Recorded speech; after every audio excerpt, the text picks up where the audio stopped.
Welcome to the award-winning Dare to Dream podcast with Debbi Dachinger, covering metaphysics, ETs, shamanism, and channeling.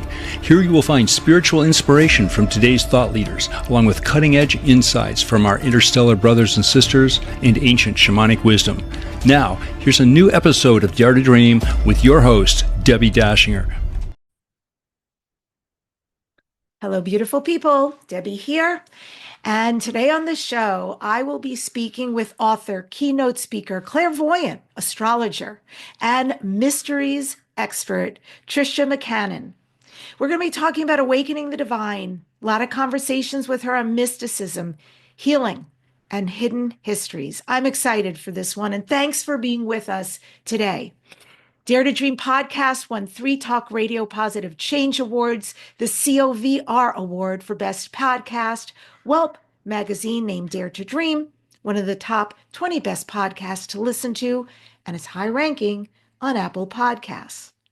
This show is sponsored by Dr. Dane Hear and Access Consciousness. They do energy work out into the world. If you want to become a facilitator or take one of their classes, go to Dr. Dane, Heer, here.com. And the question is, do you want to know what your galactic ancestry is? This is like the new Ancestry.com or 123. I mean, I always thought the secret was more in the galaxy. So I've got the information for you. You can unlock your cosmic potential. And this is a free gift from me to you. It's a starseed video and report. And you can explore over 19 different starseeds. It's captivating material, it's detailed, and I say do not miss this chance to connect with your star lineage. You can go to DebbiDachinger.com/starseed. It's DebbiDachinger.com/starseed. Well, my guest coming up on the show today, we are both going to be at the February 2025 Conscious Life Expo. I will be giving out a link to that so you can get your tickets, and it will be in the show notes. So I'm going to ask you to refer there after the show. My guest today is TRICIA McCANNON, spiritual mystic, historian, and symbologist who's been a headliner in Europe and America for over 2 decades. Initiated into many ancient paths of wisdom. She's appeared on over 175 radio shows. She's the author of 5 acclaimed books. And Ms. McCANNON speaks on a variety of subjects, from the lost years of Jesus to the quest for the Philosopher's Stone, Egyptian mysteries to the reemergence of the divine feminine, ancient civilizations to angels. She is the founder of Phoenix Fire Mystery School and leader of the global peace initiative called The Way of Truth with students worldwide. If you'd like to learn more about her, go to her website, her name, TRICIAMcCANNON.com. And with that, I welcome the amazing TRICIA McCANNON to Dare to Dream. It is so great to have you on the show today. Welcome. Thank you so much, Deb, and it's such a pleasure to be with you and see you and your wonderful guest and audience. So I want to start with, because of how meaty your beautiful bio is and the work you do, and now you know more about me. We chatted before. What is your shamanic lineage? Can you say more about that and how you were initiated? And let's start there. Gosh, you were sharing with me some of your history in the Central American and Native American and South American traditions. I also have some training within the Native American twisted hair tradition here in North America, but not in South and Central America. My background is very much I came into the shamanic path through the goddess tradition, which is the divine feminine. And I talk about this actually in my book, Return of the Divine Sophia, which is, as you said, one of 5 books. And this book is very much about discovering the hidden history of the planet and how for thousands of years there wasn't any war or conflict on the planet because people believed that the creator of all was the Divine Mother. And for me, as a growing up, I grew up across from a great forest, and I spent a lot of time in the forest. And I began to see as a child these divas and elementals, and I think most people don't see them. And so they went and told the overlighting angel of that forest. And he came when I was about 8 years old and began to teach me about the great chain of being and how the light and the sound and the vibration is stepped down through the dimensions to, of course, eventually form the world we're living in, the physical world.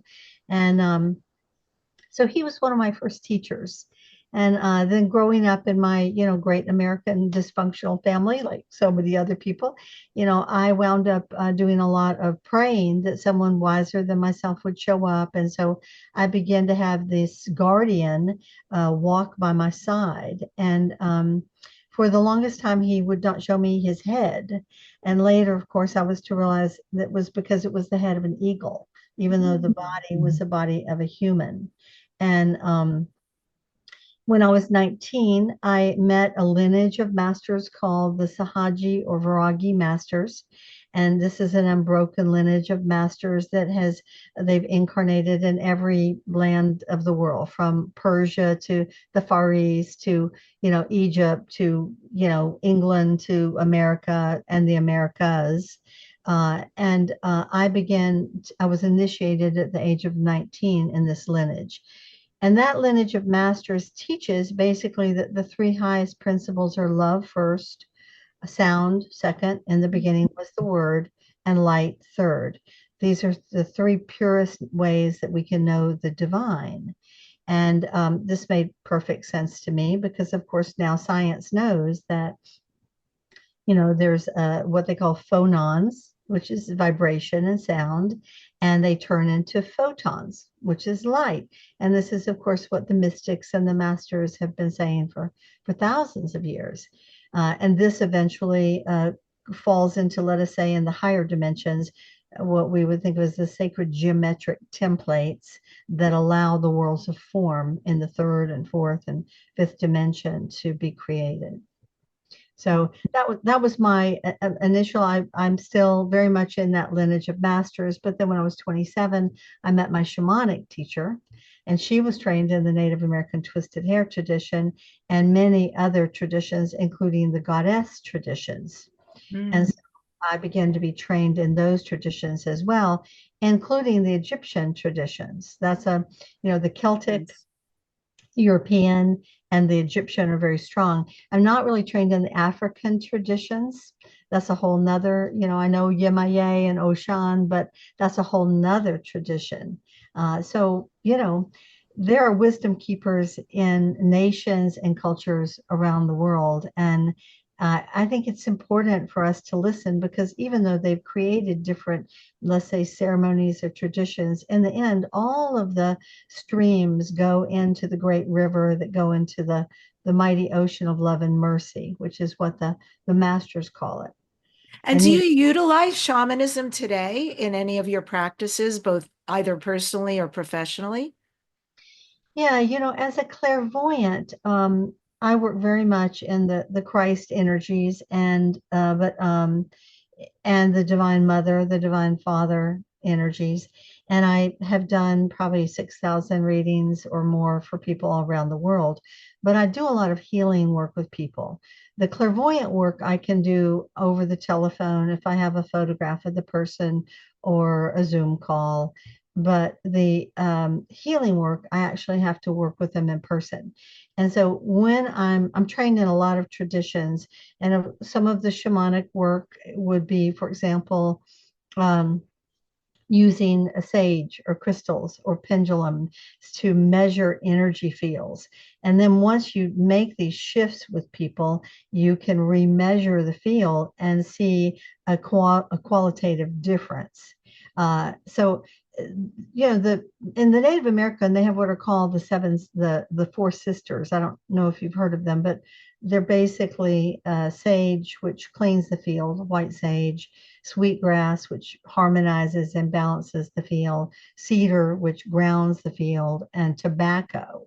And this isn't really the tobacco that we smoke in cigarettes that give us cancer in our lungs. Tobacco, when used in a pure form, which I'm not really a smoker, but it can bring the mind to a place of stillness. And that's also, I think, used in the South American traditions as well, who are very versed in, plant medicines. Absolutely. I was thinking that while you were saying that mapacho is often what they'll smoke, and it is cleansing for the person and very grounding. I don't love the smell, but I know it's very powerful.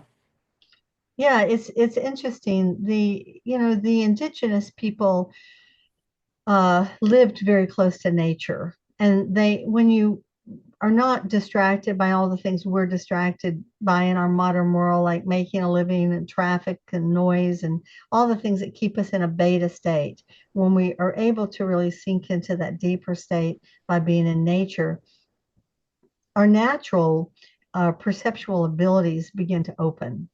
And I think that's what happened for me as a child, spending time in that forest, is I went from my little chatty beta brain into deeper levels of alpha and theta. And in that level, we have far more access to our perceptual abilities. As we know, we only see in a very narrow bandwidth, the visible light spectrum. We've got infrared and X-rays, and we've got ultraviolet. We've got all of these bands, and there are different animals that are able, like dogs, for example. I think they have 100 times the nose smelling ability that we humans have. Some of the amphibious beings, their eyes, and reptilian beings, their eyes move on 180 degrees, and they're able to pick up colors and things that we can't. So, all of us have the potential, I believe, to access our inner gifts, our clairvoyance, our clairaudience, our clairsentience, our claircognitive ability. But our society isn't really set up so much these days to allow us to drop into that deeper space of inner knowing and heart consciousness and wisdom. Yeah, that's beautiful. Thank you so much. And I wrote down, I love what you said. Love, the three pieces of receiving, and the most important are love, sound, and word. And I am curious, in your estimation, Tricia, why is shamanism really important considering how our planet and humanity is right now? What kind of secrets, if you will, knowledge do they hold that could actually help us, aid us in our timeline? Well, everything that's been created has its own wisdom, its own intelligence. I was talking with somebody just yesterday, one of my clients that came, and the fella had gotten prostate cancer. And you don't know him, so I can say that. And he's been on a journey of changing his food diet and natural herbs. And we were talking about mistletoe. Well, to the Celts, they called it all heal. Now, I know that because they called it that mistletoe has some kind of medicinal properties, but I have never heard anybody in the modern world talk about it. And he was talking about the fact that he had uncovered a book about mistletoe and how now that it's being in these alternative, let's say, or natural therapies, it's being used to heal cancer, for example. He's in total remission. So when we ask about the shaman world, what is the shamanic world? It's basically a worldview that instead of being separated, we are all connected. We're all in the web of life, whether you're a fish or you're a bird or you're an antelope or you're a human. And there is this beautiful dance of life that goes on when we are connected in at that level. And of course, none of this would happen if we weren't living on a beautiful planet. Our planet is a paradise planet. There are planets out there that are rocky and have very little water. We have so much variety of flora and fauna and beauty and sustainability here.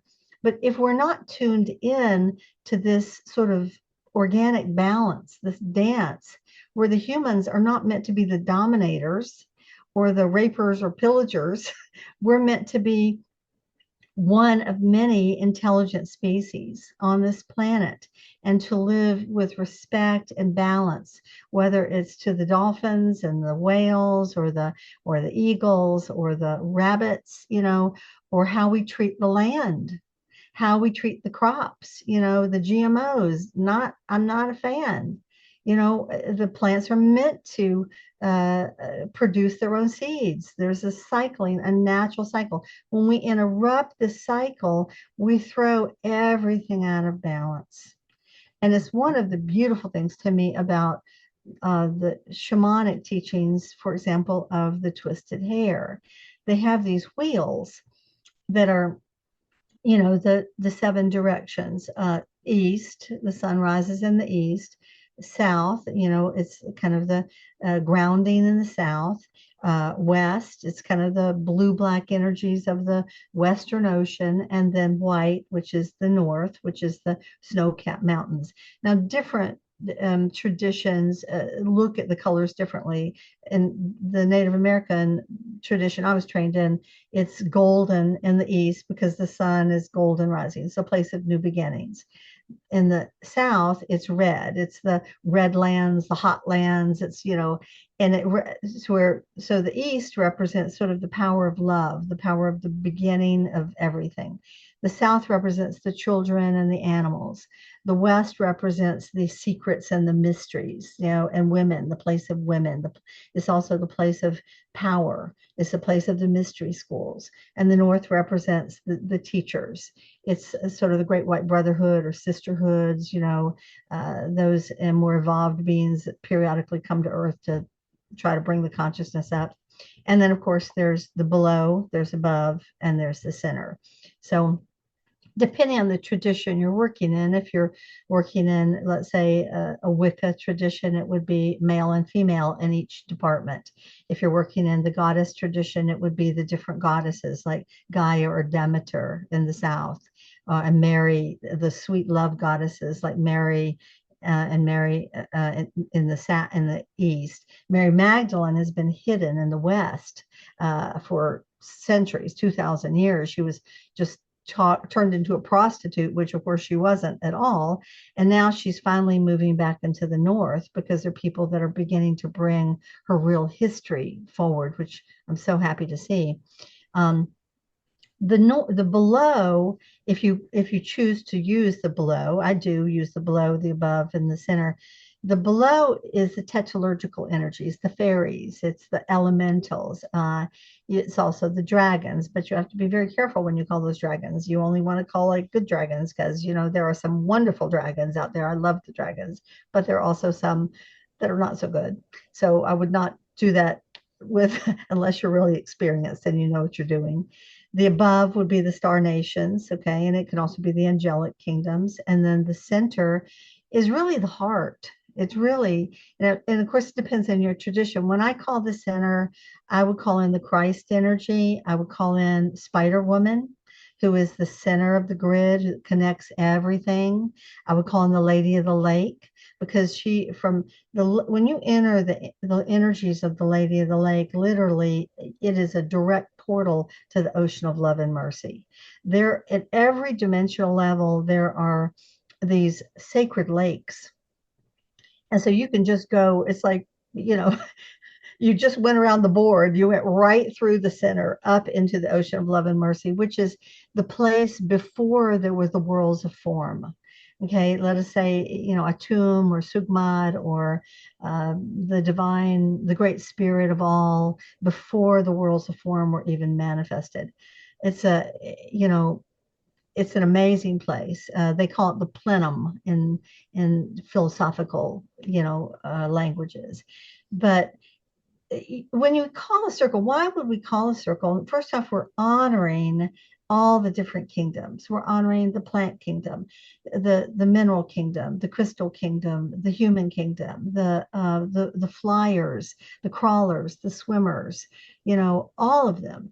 And that's one of the things I really loved about the Native American tradition that I was trained in, is they have wheels for everything. They have wheels for the plant kingdom. They have wheels for the mineral kingdom, for the human kingdom, for the cat kingdom, for the dog wolf kingdom. I mean, for the bird kingdoms. I mean, it's just beautiful. And when you look at all of them combined, it's the humans, the crystals, the plants, and the animals. And so we have a place of balance in this circle.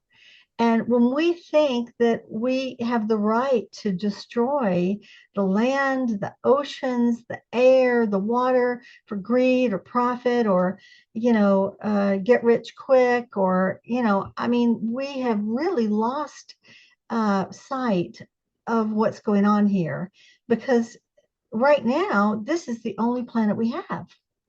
I mean, you hear all this talk about we're going to Mars. Well, okay, we can go to Mars, but Mars right now would need to be completely terraformed, and we don't even have the technology for it. It's a smaller planet. It lost its atmosphere. It was once like Earth. But when the planet with the asteroid belt blew up, and was destroyed, it was swiped, as you can see that big swipe on the bottom half of it, and then it began to bleed the atmosphere and then the water off. So why are we talking about terraforming Mars when we could just take care of our own planet right now, right here, right now? And many of you may say, well, what can I do? Well, the simplest answer is recycle. Okay, that's the simplest answer is be conscious of recycling. If there's not a recycling program in your county or your city, see what you can do about getting one going. And I know that sounds like very mundane, but it's what we do day to day that builds. I just visited my brother and sister-in-law. I'm going to call this place out, this city in Fleming Island, Florida, that is right near Jacksonville. And I had finished a bottle of water and I said, where do I recycle this? And they looked at me just, forlorn and said, there is no recycling here. I said, what do you mean? And they said, yes, they stopped it because the people of the city voted to stop it. Why? Because they claimed if they started a recycling program, the taxation on us, it was so high and ridiculous that people voted against it. I was beside myself. Like, so they put all this in a landfill. This is 2024. What are you talking about? Yeah. And there has to be other measures in place. If there are other places like this in the country, dare I say the world, where this is going on, then find a way to make money. I mean, you can repurpose. The people repurpose plastics into clothing, into so many different beautiful items. There's no reason on this planet to not have a recycling program. That should be a rule. I totally agree. And we talk about all these wonderful metaphysical concepts, but it also comes down to the practicality of how we're living our lives day to day. What we vote for. Do we want to vote for division and hate, or do we want to vote for unity consciousness? Something that's going to uplift the people or something that's going to divide the people. It's the same thing with, exactly what you just said. Okay, maybe it adds a penny of taxation, or maybe we need to look at how we're distributing the current money so that the existing money actually can go further because it's not being used to pay off rich politicians that are getting into sex scandals. Okay. So, we need to put people that are maybe more responsible and really care about the environment and care about the earth, because once we pollute the earth to the point of no return, which scientists have been waving the flag about for about 30 years now, then what are we to do? I mean, really, it's Yes. rocket. 100%. I'm so with you. Thank you. And thank you for that beautiful, powerful overview. In the Inca Caro shamanic prophecy, they call this a Pachacuti, that we're living in a Pachacuti, which means a time of change. And it means many changes. One of the many changes is that we are into the rise of the divine feminine, that there will finally be a resurgence, because we all know the divine feminine was here originally, and now she is back, which means within each of us, men, women, there's also a rise within us right now. I know what that means to me, but I'd love to hear from your expert perspective, this reemergence, as you call it in your book, of the divine feminine. What does that mean for us, those of us who are alive right now, both individually and collectively? Well, what a great question. There are just so many ways to approach this. So I'm just going to jump in.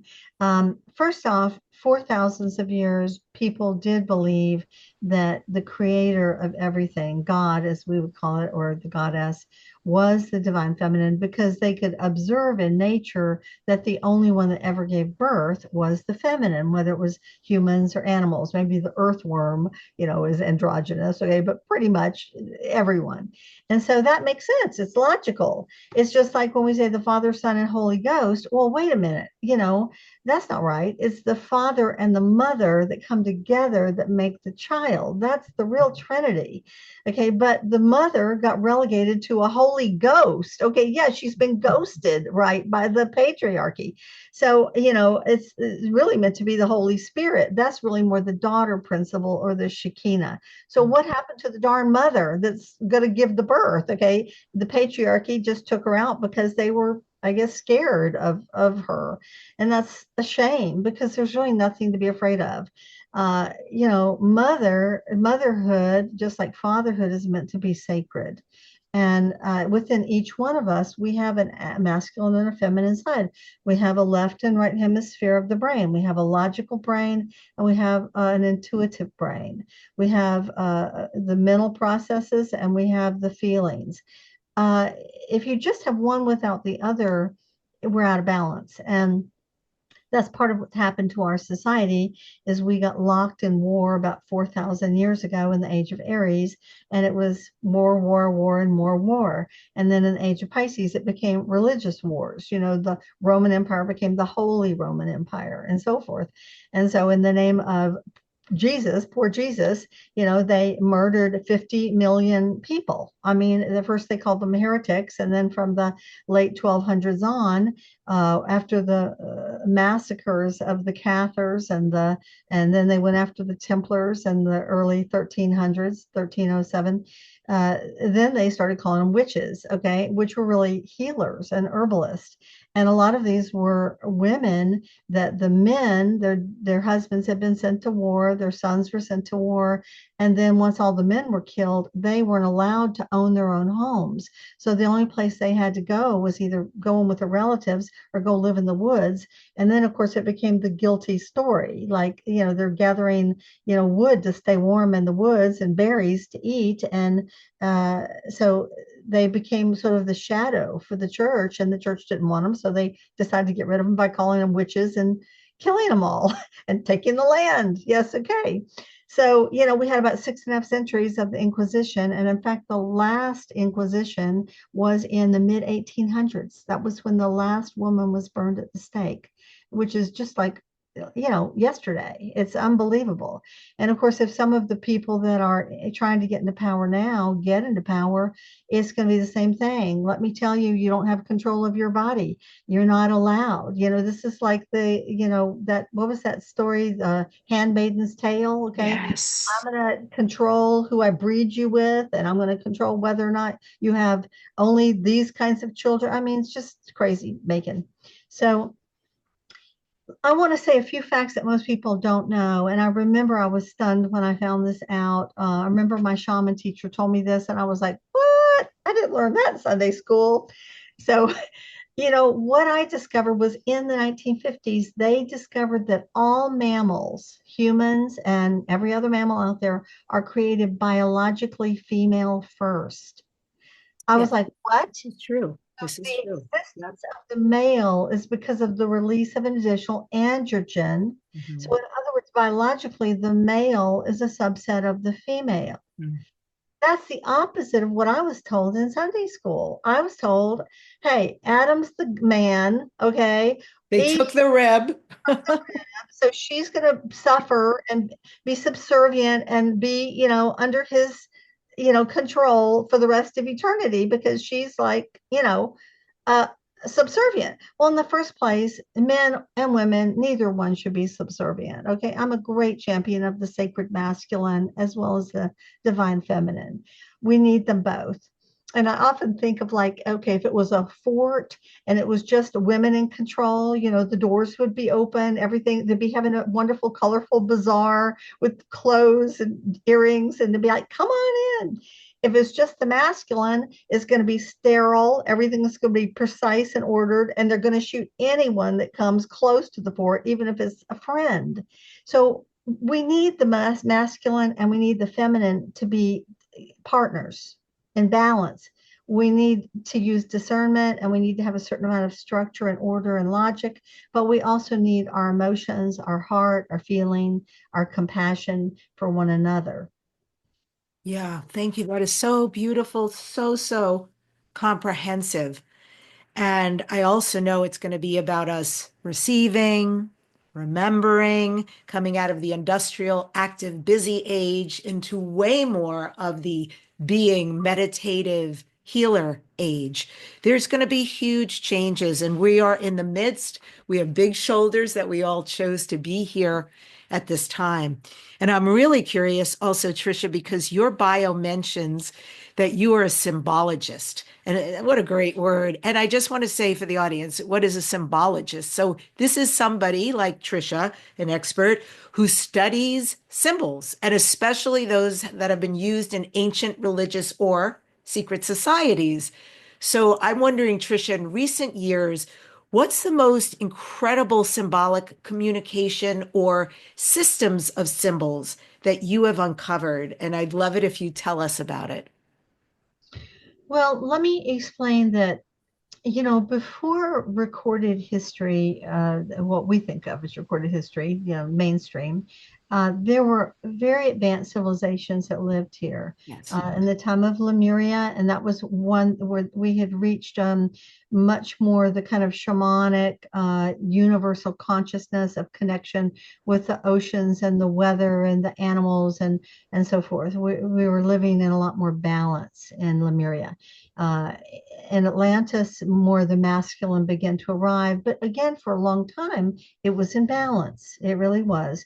But of course, Atlantis kind of got a little too big for its britches there towards the very end. It became very militaristic and so forth. And so, and although there was a lot that was great about Atlantis, it's important to say that for thousands of years, education, universities, the use of non-polluting energy, like with crystals and solar power and so forth, you know, we can get out of balance if we don't pay attention in our own life, but also in our societies. So what happened is, because of the misuse of this energy, after the Great Flood, those that survived, that went to Egypt or the Yucatan or South America or the Celtic Isles, there were 10 different exoduses that went to different places. They chose to encode a lot of the hidden information in symbols on purpose, because they didn't want people who were greedy and power hungry to get a hold of this information. For example, in Egypt, and most of the great mystery schools, there were three major levels of initiation. The first level is the divine feminine, it's the mother-daughter energy. You could say in Greece, it would be Demeter and Persephone. That would be a way of looking at it. In Egypt, it would be Isis and probably Bast. And the second level was, and this was healing, by the way. The first level, you always learn about the plants and the how to heal. You learn to be of service, unconditional service to others. You learn to communicate with the plant kingdom and to be taught by the plant, mineral, and animal kingdom. This is fundamental. So when you talk about shamanism, that's the first level. If you don't have that level, you're acting from mind and ego, not from compassion and service. The second level was the divine father and son. And this is, you know, things like mathematics, sacred geometry, the Pythagorean theories, you know, all of that, the music of the spheres, and, you know, music, math, geometry, and architecture are all expressions in different ways, whether space or time or space and time. So And then the third level brought you into mastery, where the two came together. So in the mysteries, you were only taught the five Platonics, four of the five Platonic solids in the second level. It was not until you reached the final level that they taught you about the dodecahedron. Why? Because the dodecahedron is a shape intrinsic to the creation of the atomic bomb. And they didn't want you to have that knowledge until they knew that you were far enough along in your wisdom and your divine grounding and service. And of course, they developed both sides of the brain. So one side was the knowledge learning systems, da da da da. The other is out of body experiences, where you learn through your own experience, not just in theory, that you are an eternal soul, that this is one of your many lifetimes. This is one chapter in a gigantic book of life that we're all writing. So the question is, what do we do with this chapter? How do we use it? How can we be of service? How can we learn? How can we develop? What are we learning through the travails and difficulties? Is it patience, forgiveness, love, gentleness, teamwork, independence, interdependence?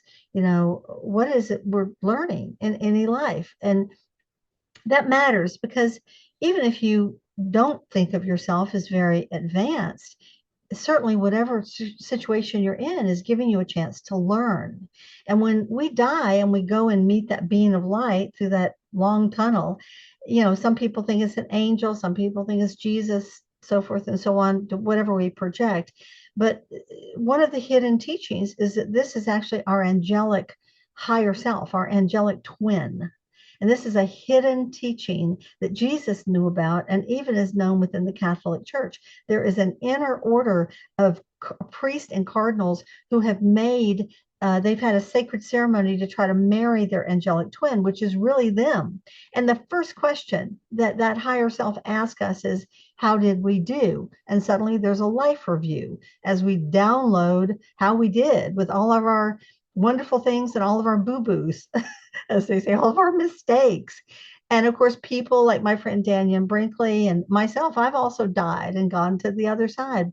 And if I may interject, I recently had Dr. Eben Alexander on the show, and he's magnificent and exactly what you're saying. I'm going to send him the show because this is profound. You're sharing a piece I've never heard before. I have heard about the light. I've heard about a being meeting you, but I've never heard that's an aspect of us, and specifically an angelic aspect of us.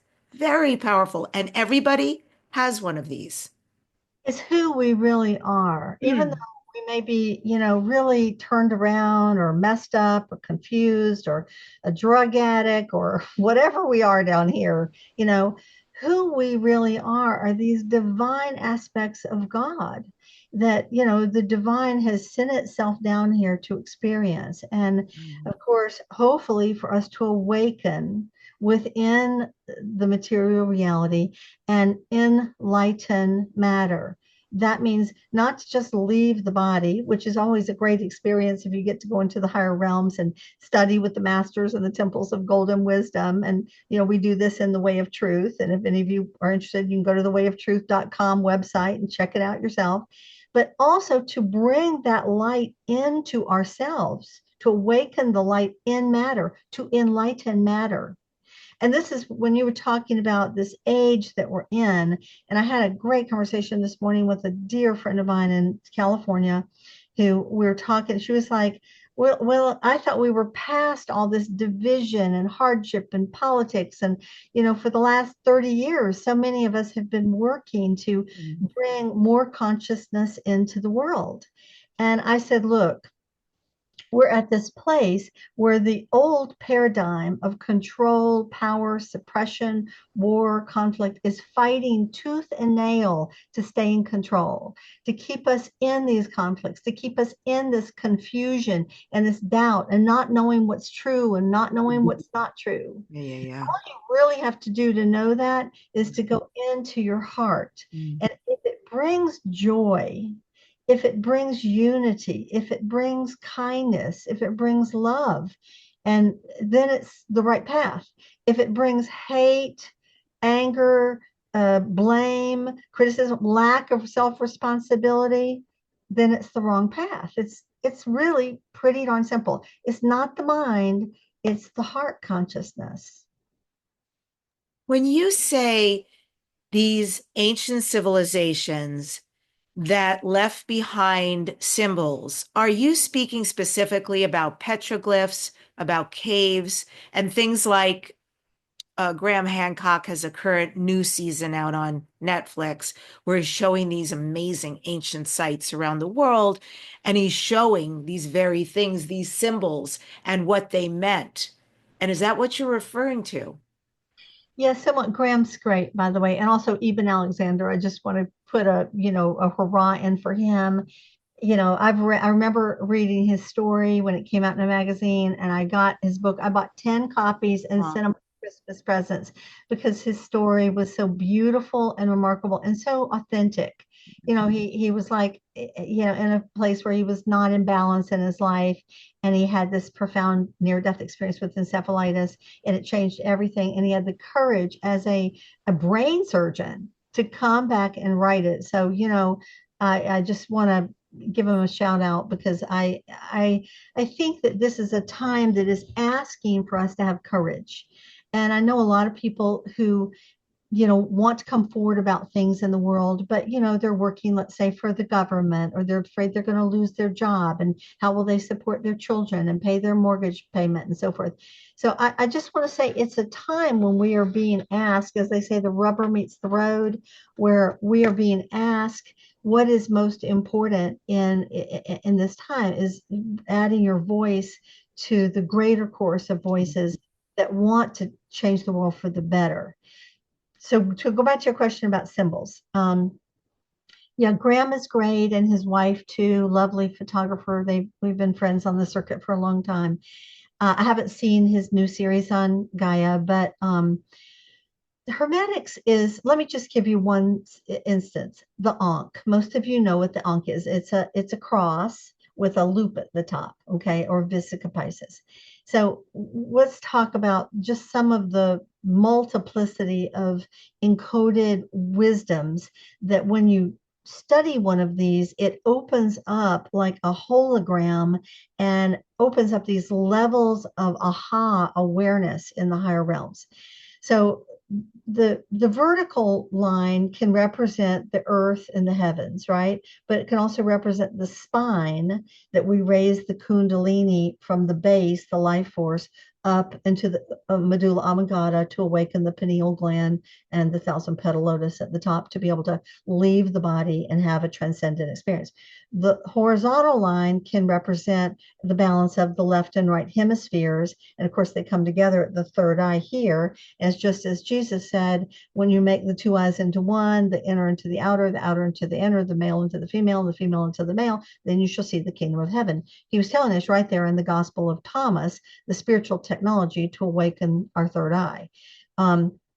But it can also represent, in the Native American tradition, the good red road, the road that we're on down here in the third dimensional world, trying to figure it all out and remember who we are.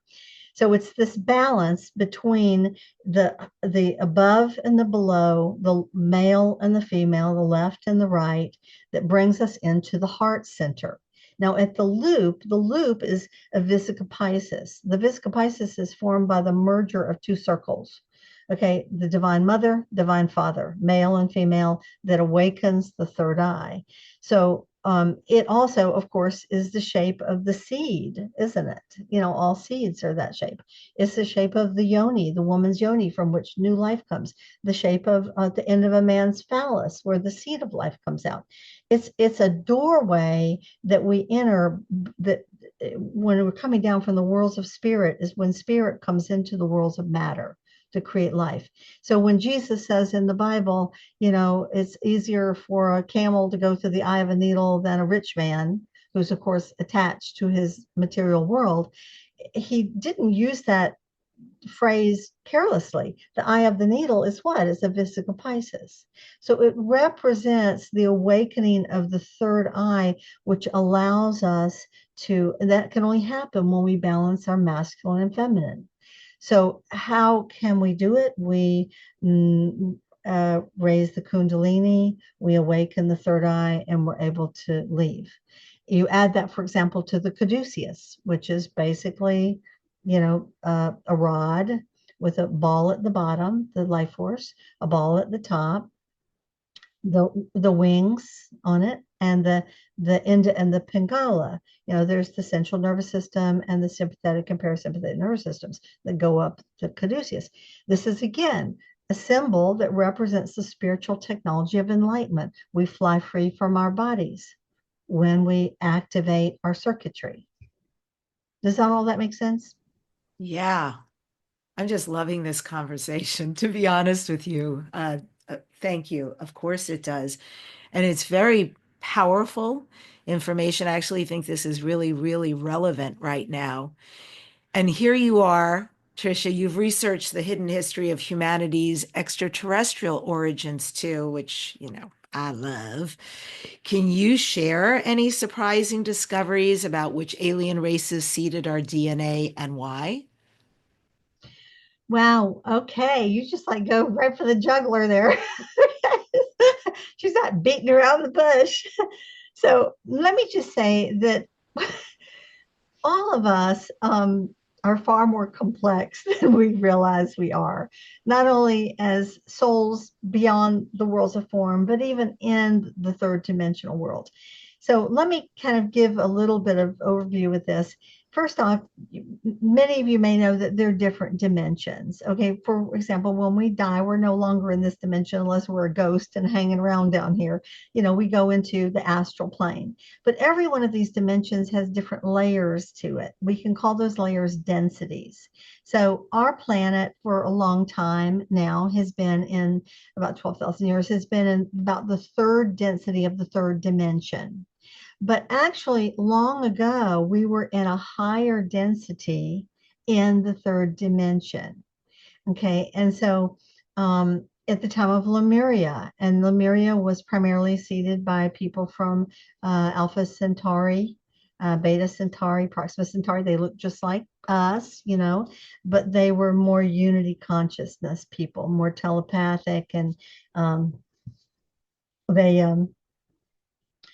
were wonderful. They were really higher consciousness people, and they worked a lot with they had some interesting rites. A lot of these stone circles that you find around the world, because they have crystals in them and granite, they knew a way to activate them at certain times of the year, usually the solstices or equinoxes, because it has to do with the energy coming from the sun, which is 97% of the mass in the whole solar system.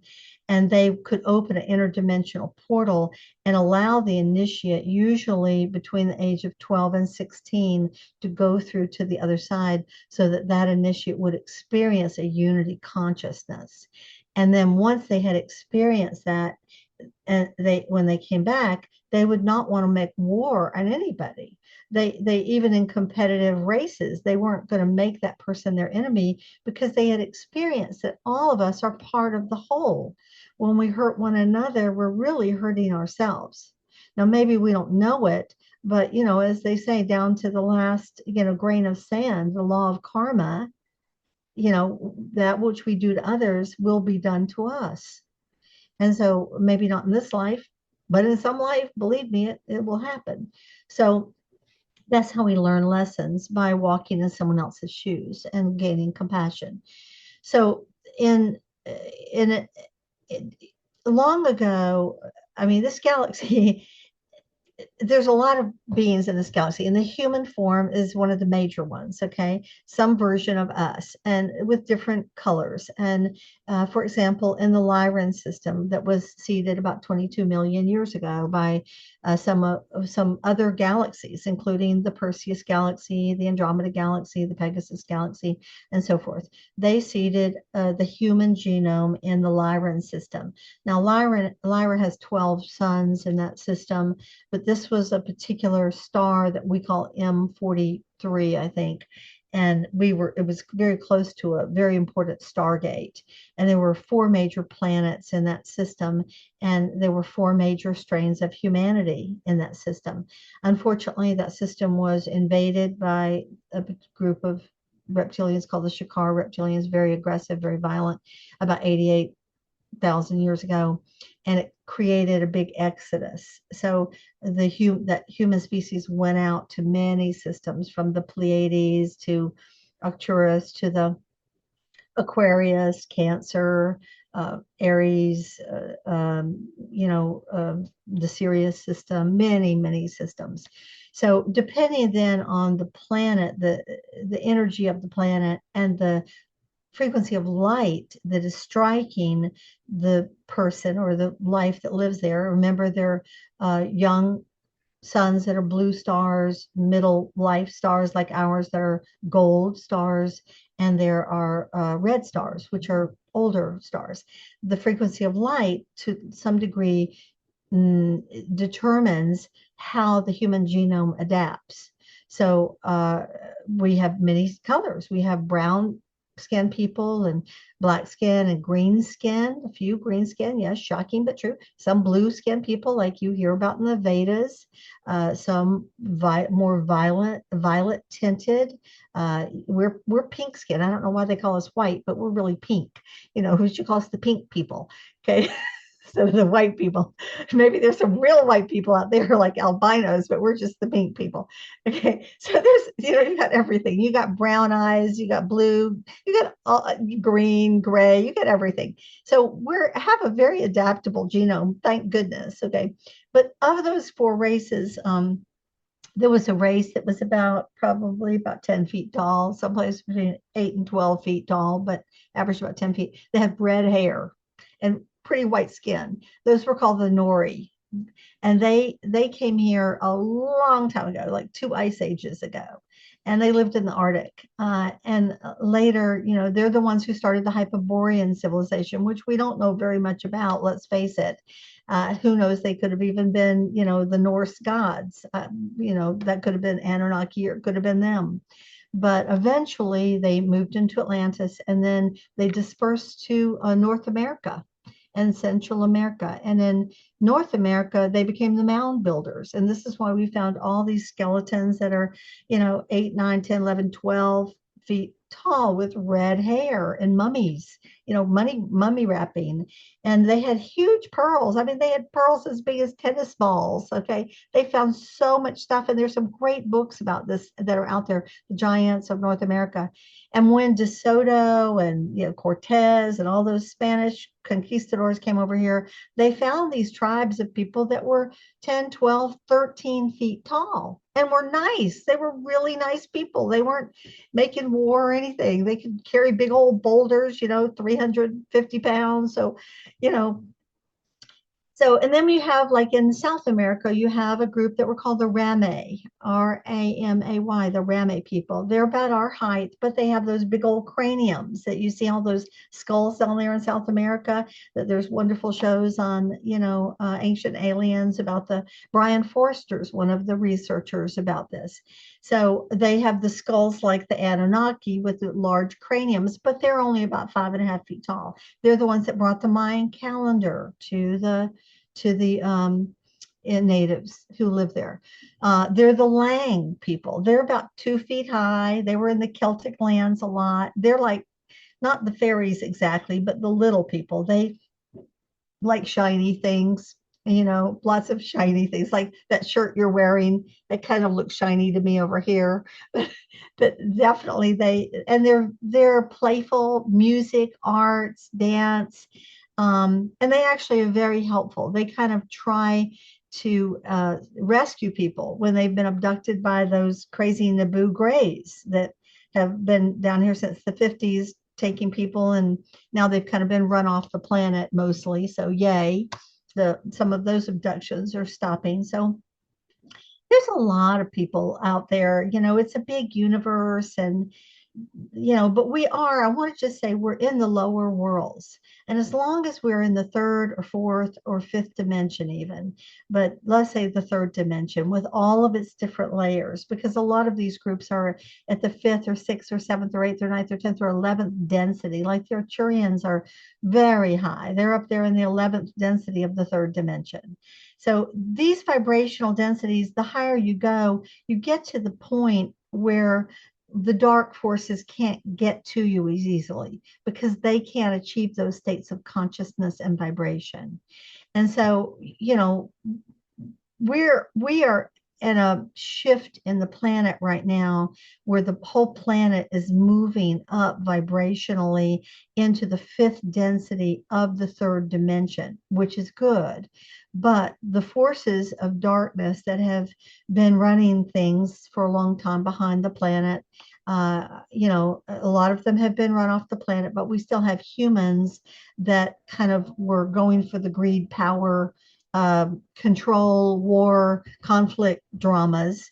And you want to know who they are. All you have to do is figure out their agenda.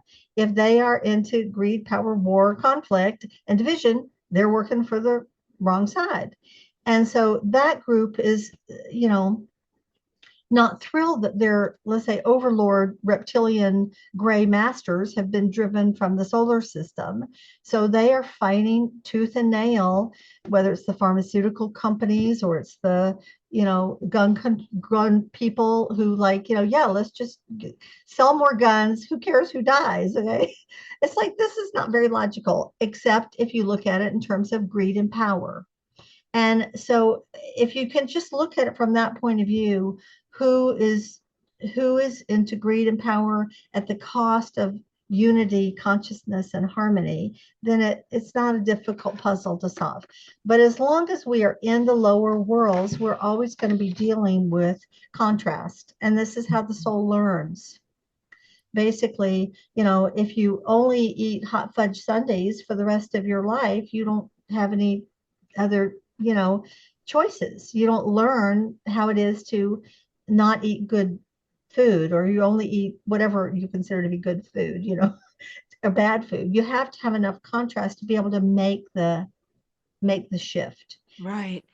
And, when you bring up the Dracos and the Lyran-Orion wars, I know that particular sect of Dracos decimated first the resources and then the planet, and many of the Lyran Lion as well as the Lyran-Avian people. And just as an overview, because I've always been curious about this, are all Dracos bad? Or are there sects of Dracos that you feel are actually very good people? I mean, I always bring it down to there's good lawyers, bad lawyers, good singers, bad singers. So what about the Dracos? Let me say that the Shikar reptilians are pretty much horrible. They're violent, and they use humans as, servant slaves and fodder. But there are good reptilian species out there. There really are. Long ago, before the reptiles came down, there was a big war where the reptiles tried to take over in Lemuria. So there was a big war at that time, and the Anunnaki helped to fight them off, and the Galactic Federation helped to fight them off, and so forth. So they didn't succeed at that time. And but before that, one of the early teachers for mankind had been the Nagas. The Nagas were like the snake people. You see pictures of them in India. And they were actually wisdom keepers. But then once the Dracos eventually got down here, or the, Shikar reptilians, they said, look, you're reptilians like us, they're not going to welcome you, those earth mammals, warmly into their society. So, you better side with us if you know what's good for you. So some of the Nagas, I think, are still on the light side of the force. I've had some contact with them, but a lot of them moved over. This is where you hear about like a third, went to the dark side.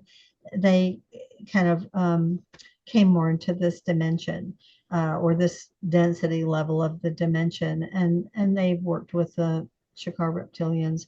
But there are some good reptilians that are more peaceful on other planets. And all you have to do is kind of look at the reptilian animal species.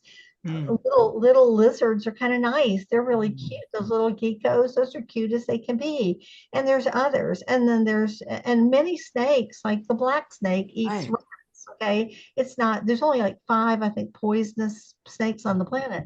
But there are some snakes that are just, all about, we've got venom and we're looking for someone to put our little, hooks into.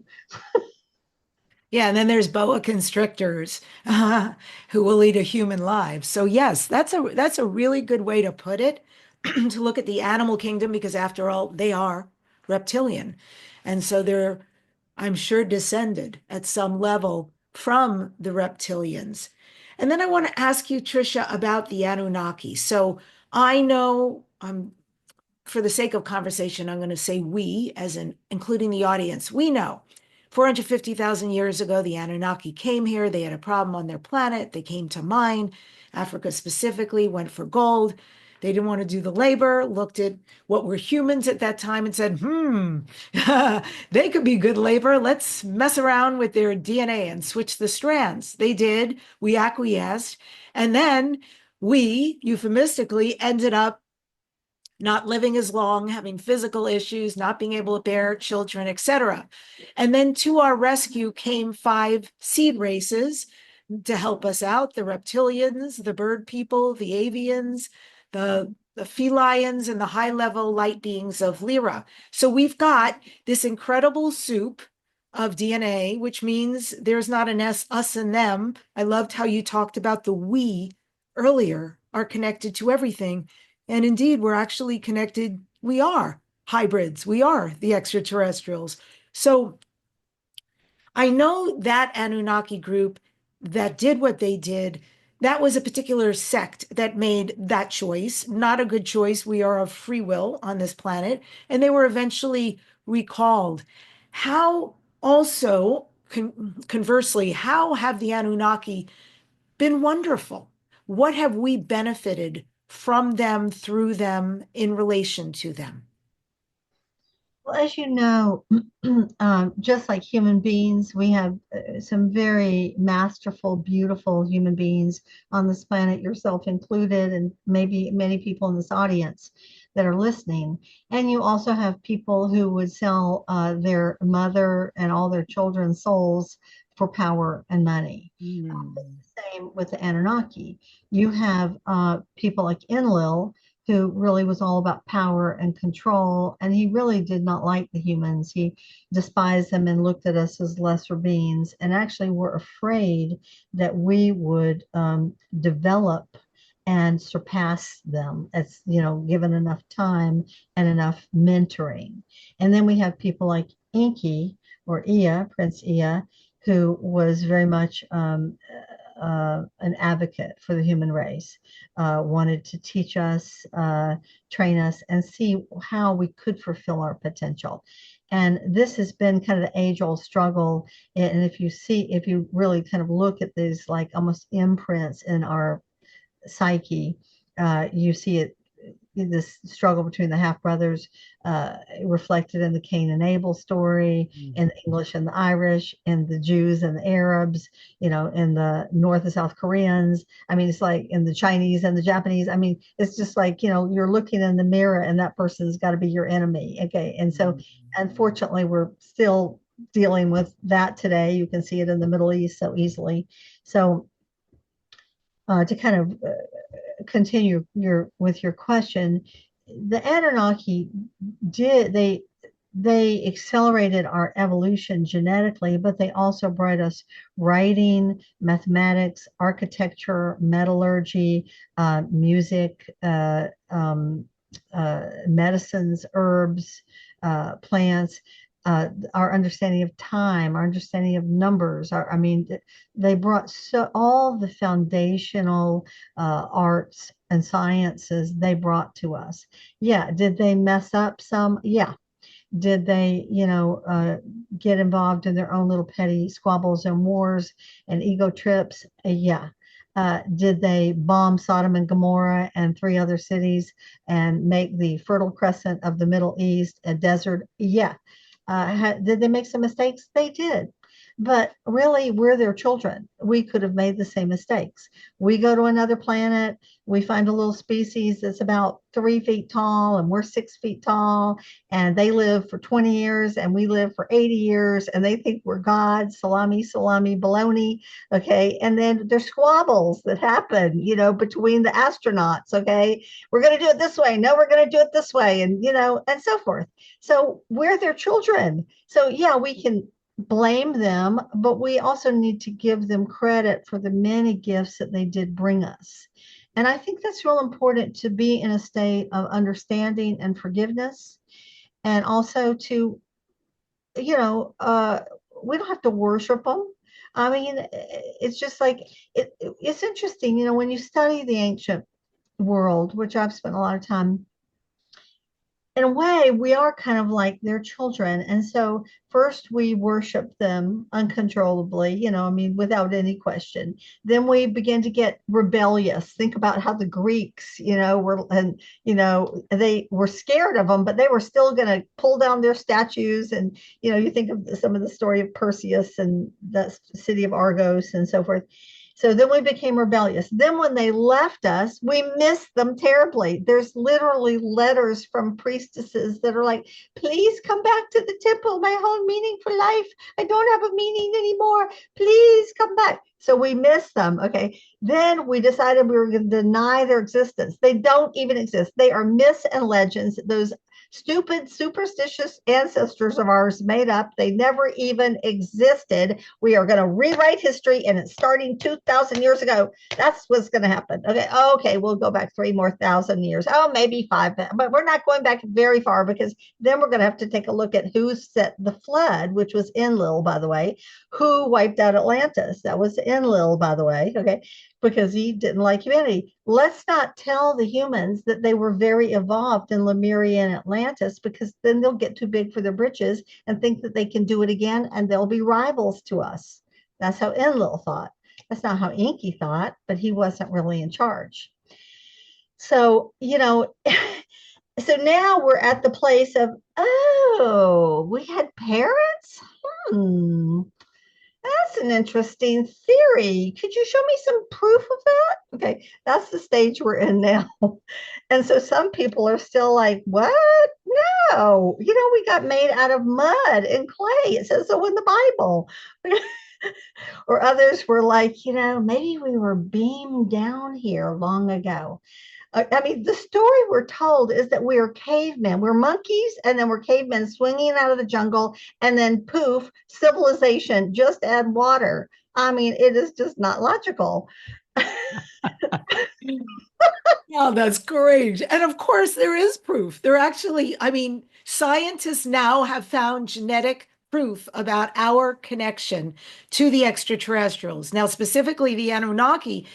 Just look at the amazing amount of paintings, of carvings, of petroglyphs that show these godlike tall beings in history, in ancient history. Yes, this exists. And then the Muslims are not the Muslims, but let's say the jihadist Muslims, let's be specific, are around blowing up our ancient history, because no, life started not with Jesus, but it started with Muhammad. Okay. So let's just push the timeline even closer. Honestly, people's attachment to religious dogma, if you can look at the beautiful golden thread and truth behind every spiritual path, the inner teachings, they're quite beautiful. But people who are not enlightened, unfortunately, subscribe to things, and they get so locked into dogma, whether it's Christianity or Muslims or Jewish or really any of those kind of monotheistic religions. Yes, there's one divine consciousness, intelligence behind everything, but as they say in the East, there's billions or trillions of expressions of it at every dimensional plane. And when we talk about gods and goddesses, this is not to worship anybody. It is to honor the fact that there are those who have lived longer. Some are wiser, some are not. Some are what I would call, let's say, more enlightened mentors or teachers that we can learn from their example or the wisdom that they embodied. Others are not working for the evolution of the human race. And it's true with humans, it's true with corporations or governments, and it's also true with extraterrestrials. They're ones who have become liberated, and they want to liberate their brothers and sisters. That's why you have this radio show. This is why I write the books that I write. This is why I speak. at conferences. And I want to mention along this way that the first weekend of February, I'm going to be in San Rafael speaking at a conference called Expand. And it's the first time it's come out of the gate. It's going to have an incredible lineup. And if you want to know about it, you can go to sacredstories.com and check it out. She has a whole incredible stable of authors, and I hope you become one of them, Deb. I think that'd be perfect. And then she's going to come to Atlanta in June. Ariel, you're talking about, yes? Ariel, yes. She's amazing. Janella, she is lovely. I've known her for years, and her whole name, I think, is Patricia Ariel Cajanella. So I call her Patricia, and everyone else calls her Ariel. But that conference is going to be the first weekend in February, and you can go to that website. And you can also go to my website, TRICIAMcCANNON.com, and sign up for the newsletter. And I'm going to send out an announcement about it so you can, find out more. And then, of course, there's the Conscious Life Expo in Los Angeles the second weekend. And I'll be there, you'll be there, and a lot of other really wonderful speakers will be there. Yes, thank you for that overview. So let's pause there. So you're presenting February, and by the way, folks, LA Conscious Life Expo is February 7th through 10th. It is annual, so this is 7th through 10th, 2025. The link to get your tickets, don't miss this. It is the greatest event of our time. And you will get to meet people like Tricia, hear her in person. So the link is in the show notes in the description below. Definitely click there. What are you presenting? What are you speaking about, Tricia, at the LA Conscious Life Expo? I'm going to be speaking about the hidden history of the galaxy. Yes, I know how exciting. You're like, yes, okay. This is definitely one of our wheelhouses. And I think they have me staying over on Monday to do a day or half day intensive. I just got an email from Shima asking me about that. So yeah, I'll be speaking about that. Yeah, thank you for mentioning that. That is so perfect. So what Tricia is referring to is that speakers such as herself, headliners, they're going to have a spot, a really yummy big chunk in order to present and be with you guys in a group, one-on-one, but in a group. And then there are only certain people that get asked to do a Monday workshop. So it is Friday through Sunday, but then Monday, even though the vendors go away, what we have is amazing time where we get to go way more in depth with Tricia and the few other people. Not many people stay over to do these workshops. I'm always there on the Mondays because the whole 4 days fills me in a way. I mean, what a beautiful way to start the new year, but it fills me with information. I'm going to be presenting Friday at 5 p.m. So come meet us, join us, come hear us speak, get Tricia's books, right? She'll probably be able to sign them at some point. And again, the tickets are in the show notes. I also want to cover the fact that you've got a free introduction to the mysteries that folks who are watching or listening can download. Tell us about that. That's at TRICIAMcCANNON.com. Yes, at my website, for many years, I was teaching a mystery school in person, and I had people from around the country that flew in, and it was about 14 years of my teaching. And then I started getting emails from around the world saying, do you have an online class? And for a long time, I had to say, no, don't. And so eventually I created 12 really amazing online classes, and they're each like 130 pages with probably 250 images, hermetic images per class. And you can order those on my website. But I developed just a short, by short, maybe, I don't know what it is, 40, 50 pages introduction to the mysteries. And so again, if you go to my website, TRICIAMcCANNON.com, you can sign up for the newsletter. That's fine. You can also write me an email at TRICIA Speaks .com, or Tricia McCannon, how does it go? Tricia McCannon speaks at yahoo.com. You can send an email to that and say, I really like the introduction to the mysteries. And then my assistant Linda will send it over to me, and I will personally send it out to you for free. So Oh, beautiful. Thank you for that. And Tricia, this is Dare to Dream. What are you next, Dare to Dream? What are your future dreams and goals? Gosh, I so love the name of your show. It's just so beautiful and so inspiring. And as I told you, with the Way of Truth Mystery School, which is the initiatic path that I was trained in from the time I was 19, I've been creating these incredible discourses. So anyone that's interested in checking those out, you can go to thewayoftruth.com.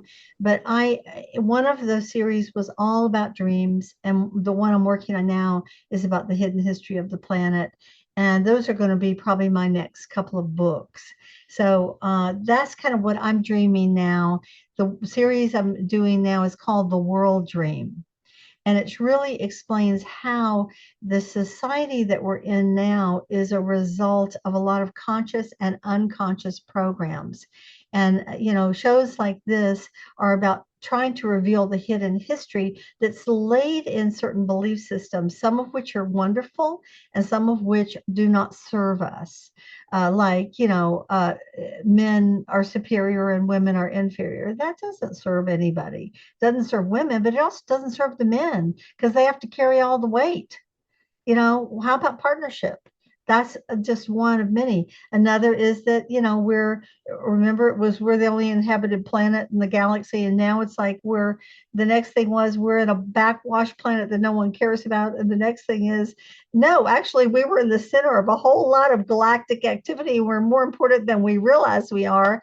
And we need to wake up and to begin to develop these abilities. And so, this is part of why you do your show and why I do what I do, is for us to begin to remember our true divine potential, make that connection with the divine and with each other, with the planet, with the world, so that we shift this destructive path that we've been on for so long and, create a song out of our life. I have really enjoyed this conversation, Tricia. Thank you so much for coming on the show. My pleasure. I can't wait to meet you, and I'm going to come to your workshop in February. It'll be super fun. Beautiful. It would be my honor, my pleasure. And hopefully they will not have me doing one of my moderations so I can come to yours, because I would like nothing more than to continue to receive this exquisite information. I have to say, I was so taken in this conversation thinking, like, how does someone get so lucky like you to be given the breadth of information? It's not just on one narrow path. It's on many paths. Do they converge? Do they weave? Indeed. But you've been gifted with so much information, and how lucky are we to be the recipients of that, because you're brave enough to come out and talk to it. So thank you for the honor of getting to know you. You too. And I'm happy to do the show. I know you have so many other wonderful guests to interview because of the Conscious Expo coming up, but maybe we can do it again soon. I would love that. Yep. And we will. Much love to you and our audience for sticking with us through this whole time. Yeah. And folks, I'm going to end the show today with this quote: harness the strength of the ocean and the gentleness of the morning dew. The balance of the divine feminine isn't just in being soft. It's in the powerful waves of change that we create. Subscribe to this #1 conversation, Dare to Dream. Leave a comment. Share this with somebody you know will love it. Every time you subscribe and leave a comment, it changes the matrix of the platform this show is on, and people who are hungry for this information then can find it because of you. I have frankly, 3 amazing shows coming up, but I want to tell you right at the top, I changed the shows this week. I've never done this before, to honor the election. And so in 2 days live, Vita Kokulhoff from Amsterdam, our dear friend who channels our June of the Yael people, is coming. Our June is going to come. I hope you know that is another planet. These are another beings, but they're comprised of us and another extraterrestrial race. They are beautiful, loving, and very wise, and they love us on Earth. And so they are coming to talk to us about what's happening on the planet, about disclosure. I find that a very old-fashioned word, but disclosure, and also what's going on with the American election. and they're going to clear up a lot, share a lot. But this was a very well thought out and conscious choice between myself and Vidika to do this. And so you want to join us live. And if you miss the live, don't worry. My team is aware of how fast to turn this around. So by Saturday, this will be on YouTube and all the other channels so you can catch the replay. Additionally, who's coming up? The unbelievable Suzanne Giesman, can't wait. I love her already. Mystic, medium, also about afterlife connections. And finally, Mike Ricksecker. Mike Ricksecker, unbelievable, this guy, author, researcher, filmmaker. He has been featured on the Travel Channels, the Alaska Triangle, the History Channel, the Unexplained, Ancient Aliens, Gaia TV, and Animal Planet. So you can see that's just some of the many amazing folks coming. Masterclass for you, for me as well. I love you all. And remember everything that Tricia said. Like, there really is an afterlife review. We really do have choice, and we really do create the life individually that we lead, as well as for the collective. Let's be in this together and create something special and very magical. Thanks for being with us.